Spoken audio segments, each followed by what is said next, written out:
Welcome to the 2020 Sacrifice Review. Had to say review.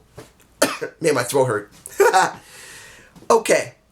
This is a Impact Plus show. We know it ain't gonna be good. Usually production value makes it terrible for me. That's the reason why I normally don't watch them. But something told me to watch this. And I'm glad I did because I'm gonna be honest here. The one thing that saved this show was OVW. Ohio Valley Wrestling is the reason that this show was saved because, I'm going to be honest here, the lighting was good. The camera work wasn't too bad. It wasn't great, but it wasn't bad that much. The audio on the floor was good. We could hear the commentators. The only major weakness was in the back where the sound was just low as stink and I couldn't even hear anything. So for all those interviews, I'm not even going to cover them because audio was so low on almost all of them, there was no point. Look, Ace Austin supposedly acted just like Big Papa Pump, and I noticed it, but even when I turned the volume up, and I know people are going to say, well, that had to be the stream. No! The stream was not the issue.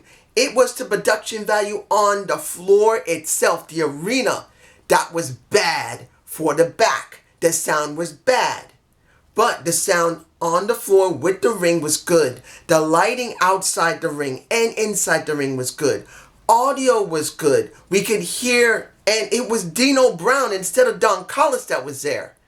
That was a game changer for me. Not because Dino's way better than Don. He's not. He's okay on commentary. But it was a nice change up.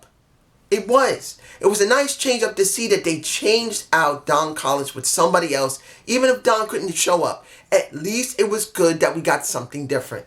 I enjoyed that throughout the entire, well, from most of what I could see, because unfortunately, I could not catch the first match. I did catch the tag match that came afterward, which was the North versus the Rascals, but I did not see the first match. Did not get a chance to see it, so I don't know what happened. Now, when I get a chance, I will try to see a replay of it so I can catch the first couple of minutes. But I didn't see it. So I won't give you my opinion on that match. But I will give you the opinion on the Rascals versus the North.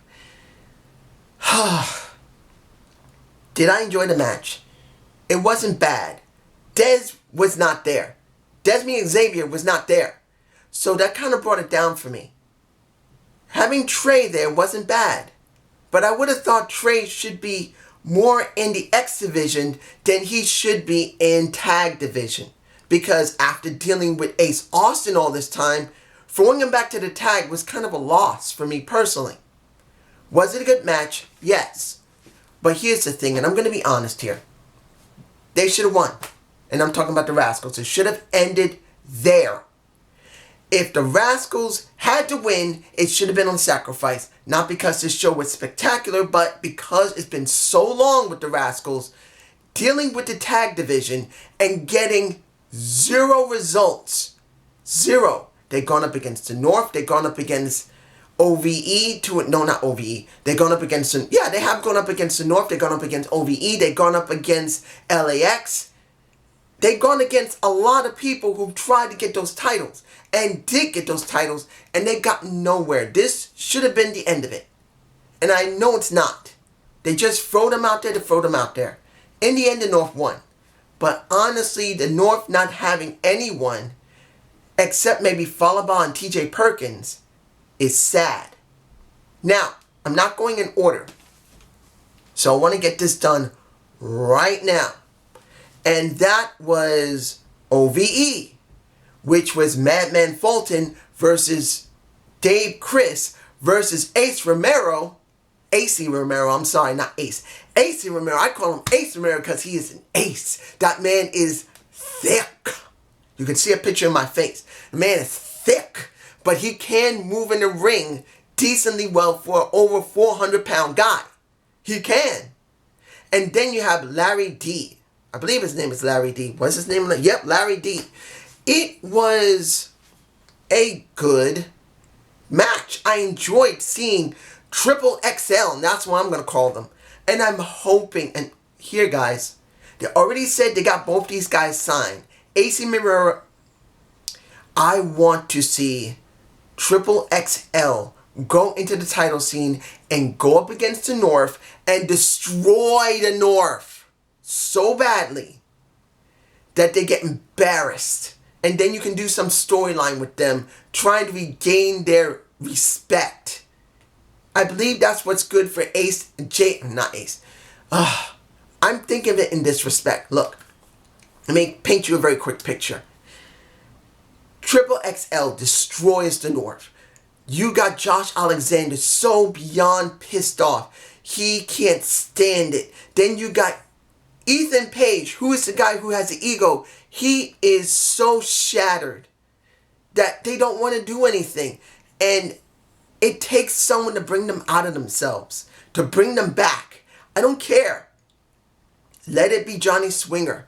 Let it be Joey Ryan. Let it be RVD. Someone to mess with them, to give them either rage or confidence to bring them back so they can go up against Ace, they can go up against Larry, and then regain their titles. A short little program, something. That's just me. You guys tell me below. And the Triple XL wins. I'm not going to go into detail. There's no need to. We got a match that I was very surprised about. And that was Ray Lynn versus Kiera Hogan, who just started sporting a new hairstyle. I understand they had a match. Well, not a match. I understand that they had a show on Friday. I did not watch it. So, this was a shockingly good match. Was it botchy? Yes, I'm not going to lie. It was botchy throughout the entire match. Either it was because Ray Lynn didn't know how to work very well with Kiera, or Kiera didn't know how to work well with Ray Lynn. And you could say, well, then what's the point? If they both didn't work well, why do you say it's a good match? Because it was. Because even with them botching each other, they did not give up on the match. This is something you guys don't always understand, because you're used to seeing extreme high flying and these guys being extremely well capable, or girls for that matter, capable of always anticipating each other because they work with each other so many times. There are situations where wrestlers, no matter what sex they are, get into a match and they don't know each other at all. They don't know their moves. Maybe they talk 30 minutes before the match and they have to learn each other during the match. And it can be easily botchy. But if they put the effort in, if they're both good wrestlers and they put the effort in, you can get still a good match. And that's what we got. Kiera Hogan won, but the thing that gets me is if she was from Ohio Valley Wrestling, I kind of wish she had won. I'm not going to lie here. I love Kiera. You guys know I love Kiera. Kiera Hogan is my girl. I love her. I believe when she switched to a heel, she's been doing great heel work in the ring and talking.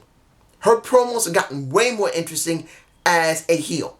She does a good heel. But if you're going to do something with OVW, I really believe they needed to win a match.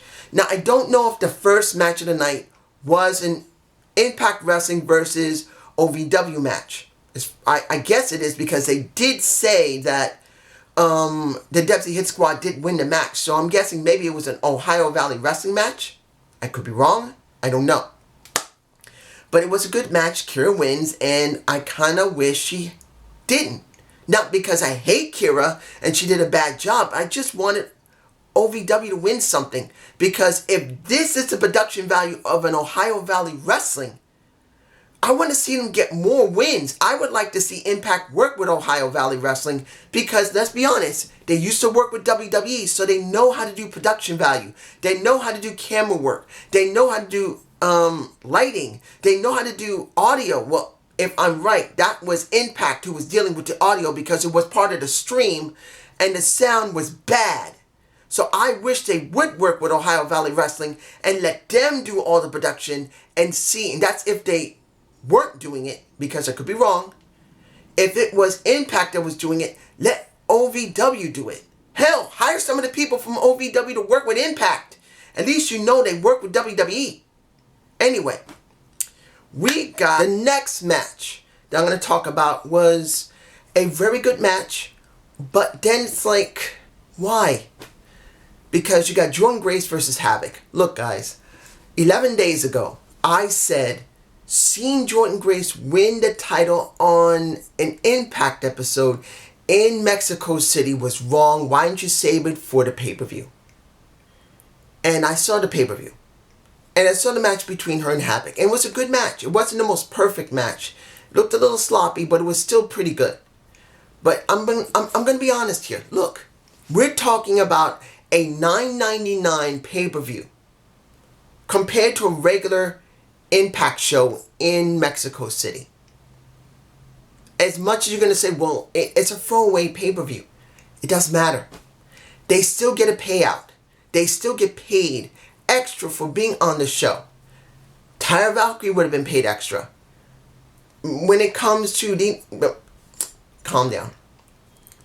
When it comes to Jonna Bravo, Taya Valkyrie, Jordynne Grace, they would have all been paid extra for being on the pay-per-view, as far as I understand, when it came to the merch for the arena and for the buys online when it comes to the app.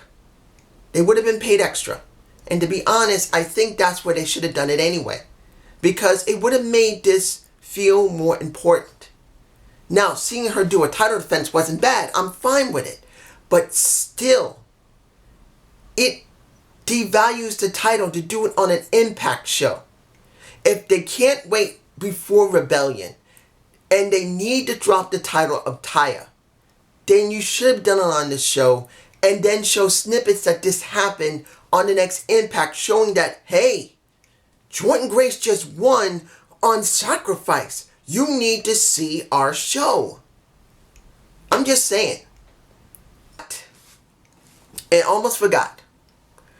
When the match between OVE and Triple XL happened, once Triple XL won, you got Jake Chris jumping in the ring and attacking pretty much Triple XL along with his brother and Mad Dog Fulton. I know I could say Mad Man, but I'd rather say Mad Dog. Daga comes out to try and help them. And then they go straight into the match between Daga and Jake Chris. Was it a good match?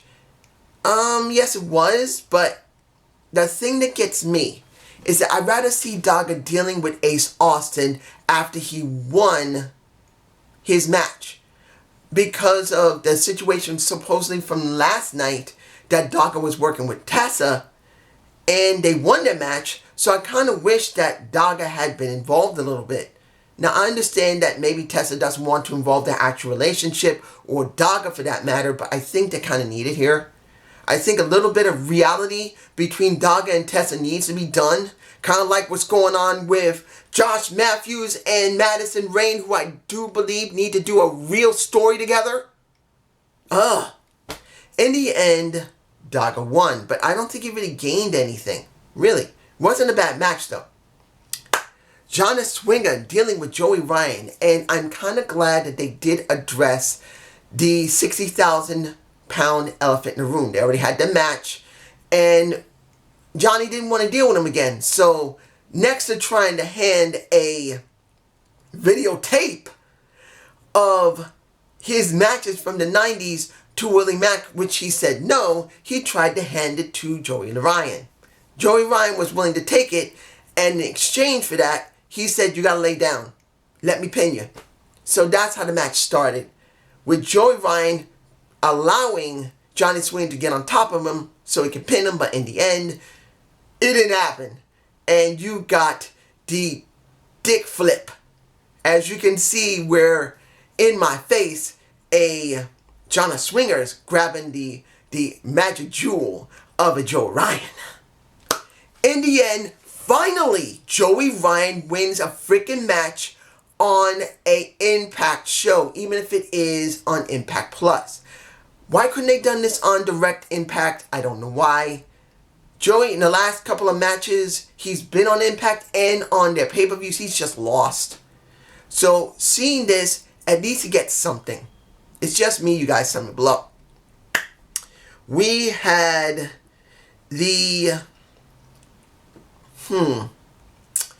I'll give it to you like this when it came to Willie Mack versus, what was his name? I think Harold, what was his name? because I'd never seen him before. Where was he? I'm missing it. What the heck? I didn't write it. Roy Braylon. I'm mispronouncing. His name's Roy.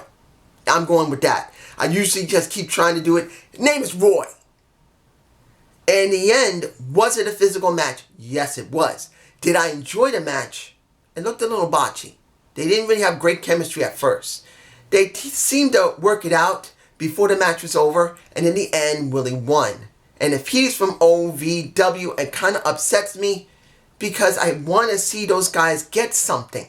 Not just one match. If they won the first match of the night, which I don't think they did, why not give O'Reilly? Why does OVW or any of the other promotions have to lose constantly on these Impact Plus shows? Couldn't they actually do something?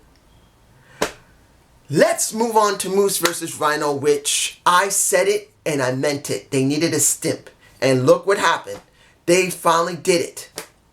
You got one spine buster from Rhino, and then you got the gonads of a Moose get nailed and the DQ the match. And guess what happened? Rhino says, no, I'm not going out like that. I want another match, and I want a no DQ, and guess who follows through with it? And that is Moose. Look, Moose wins. I knew he was going to win because this was not about Rhino. This is about trying to give Moose more credibility.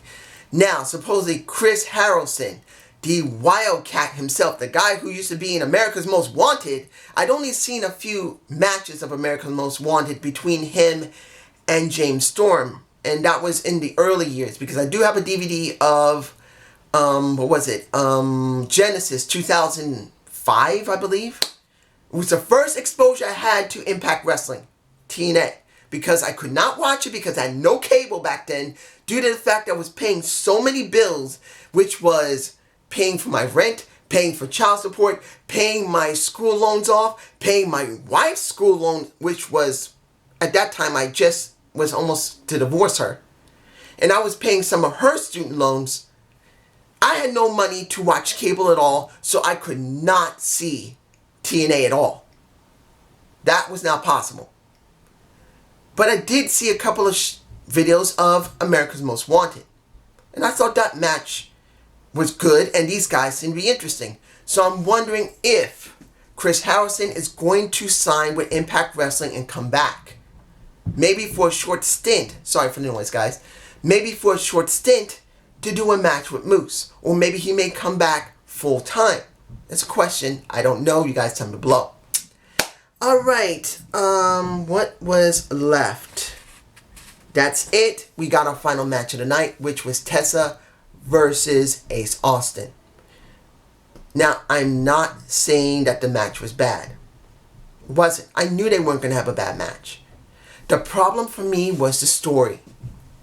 That was the major problem. And I did see ICU being shown, and when D'Lo Brown and Josh Matthews was trying to justify, going like, what, why? I don't even know who these guys are. What is going on? It still upsets me that Sammy's not there. Now, if it is Sami Callihan who's in charge of ICU, I got no problem, because he need to be repackaged, something different, where he destroys OVE to prepare himself to go against Tessa Blanchard. That's what he has to do. I'm saying it right now. If he does not destroy Tessa by going through OVE and everybody else beforehand, this is going to mean nothing. He needs to destroy Eddie. He needs to destroy Madman Fulton. He needs to destroy Jake Chris. He needs to destroy Dave Chris. He needs to destroy all those people before he reaches to Tessa to try and get his title back. That's me. And that's what I'm hoping for in the story. And that's what I did not get with Ace Austin and Tessa Blanchard. I know that this is an Impact Plus pay-per-view. I know. But it is a pay-per-view. You pay $9.99 to see it. Not talking about just getting Impact Plus for the year, which I did check. And if you do for the entire year, $72, $71.99. That's 72 bucks. And the show itself was $9.99. Pretty cheap. But the thing is that it is a pay-per-view that is a throwaway pay-per-view. And I didn't expect a lot. But I did expect at least to try and give us a story with Ace Austin, try to give us something. And when it came to Tessa with him, I just didn't feel it. Now, did I enjoy the match? Yes, I did. It was a good match when it came to Tessa versus Ace Austin. I wasn't surprised. They both are very good wrestlers. In the end, Tessa wins.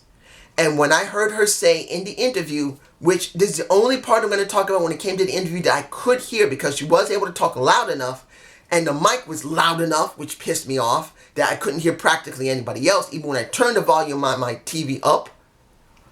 She said if I win, maybe I want to add another title. That didn't fill me with a lot of confidence, but honestly speaking, I'm not surprised. Was this a good show? Ace losing didn't really kill the story for me of the entire thing because it was a story of how can they make their throwaway pay-per-views mean something. Well, I'll say it was okay. They gave us some good matches. They gave us some story, barely. But in the end, it was a good pay-per-view. The only major issue was the audio in the back when they did their interviews, or if they tried to advertise for Lockdown or Rebellion. It was bad. It was bad. And it wasn't because of my stream. I know it's bad because there was something going on. There was something going on their end because the stream was working fine. Something on their end where there was something wrong with the production truck, where the sound was either out of whack, the video was slow, or it was something else. But just me. Guys, tell me below. Have a good day. Have a good night. Peace.